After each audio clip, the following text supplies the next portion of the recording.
Assalamualaikum warahmatullahi wabarakatuh. Perkenalkan, nama saya Niken Melani dari kelompok 2. Di sini saya akan menjelaskan tentang perang yang ada di Indonesia. Contohnya Sultan Agung Jefferson. Alasan Sultan Agung menyerang Batavia. 1. Tindakan monopoli yang dilakukan Poch. 2. Poch sering menghalang-halangin kapal-kapal dagang Mataram yang akan berdagang di Malaka. 3. Poch menolak untuk mengakui kedaulatan Mataram. 4. Keberadaan Poch di Batavia telah memberikan ancaman serius bagi masa depan Pulau Jawa. Sultan Agung adalah raja yang membawa Mataram mencapai masa keemasannya. Cita-cita Sultan Agung antara lain mempersatukan seluruh tanah Jawa dan mengusir kekuasaan asing dari bumi Nusantara.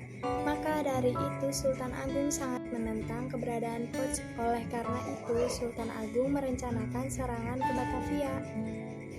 Serangan pertama tepat pada tanggal 22 Agustus 1628, Temenggung Baureksa memimpin pasukan Mataram menyerang Poch di Batavia, di mana pada saat itu Gubernur Poch dijabat oleh Jefferson.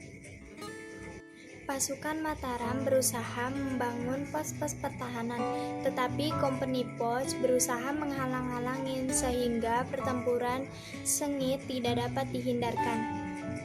Di tengah-tengah peperangan pasukan Mataram lain berdatangan, pasukan Mataram berusaha mengepung, tetapi kekuatan Poch dengan persenjataan lebih unggul dapat memukul balik pasukan Mataram. Temenggung Baureksa pun gugur. Serangan pertama belum berhasil.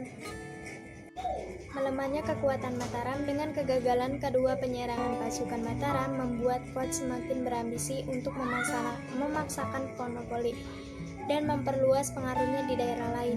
Namun di balik itu, Poch tetap mengawasi gerak pasukan Mataram. Sebagai contoh, pada waktu Sultan Agung mengirim pasukan ke Palembang untuk membantu Raja Palembang menyerang Poch. Tapi di tengah jalan langsung diserang oleh Poch. Jiwa Sultan Agung untuk melawan dominasi asing di Nusantara tidak diwarisi oleh raja-raja pengganti Sultan Agung. Ia meninggal pada tahun 1645. Mataram pun semakin lemah dan dikendalikan oleh Poch. Assalamualaikum warahmatullahi wabarakatuh. Nama saya Renita. Saya ingin melanjutkan materi dari Niken Melani. Serangan kedua. Tidak putus asa, Sultan Agung langsung mempersiapkan serangan kedua. Belajar dari pengalaman, ia meningkatkan jumlah kapal senjata dan makanan. Ia membangun lumbung beras untuk persediaan makanan di Tegal dan di Cirebon.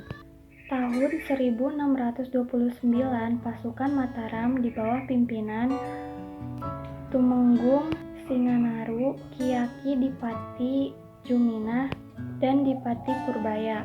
POC mengetahui persiapan pasukan Mataram di Tegal. POC menghancurkan 200 kapal Mataram, 400 rumah penduduk, dan sebuah lumbung beras. Pantang mundur dengan jumlah pasukan yang ada, pasukan Mataram berhasil menguasai dan menghancurkan benteng di Hollandia. Lalu pasukan Mataram mengepung benteng Bomal, tapi gagal melakukannya. Berita bahwa Jeven Koen tewas dalam penyerangan itu yang terjadi pada tanggal 21 September 1629 dalam kondisi krisis.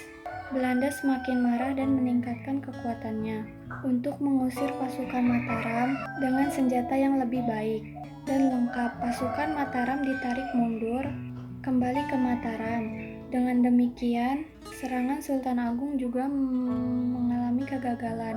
Kurang J. Peterson Koen.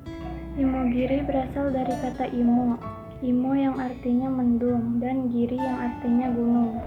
Jadi Imogiri diartikan sebagai gunung yang bermendung atau gunung yang sejuk. Konon katanya jenazah Gubernur Jenderal VOC yang pertama, John Peterson Koen, juga dimakamkan di Imogiri sebagai keset alias pembersih kaki.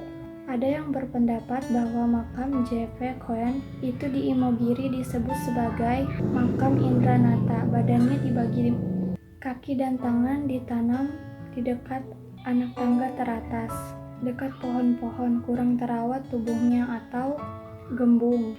Dada, perut ditanam di dekat anak tangga, terbawah dari gapura, supiturang, dan kepalanya ditanam di atas gapura situ pirang itu. Top of from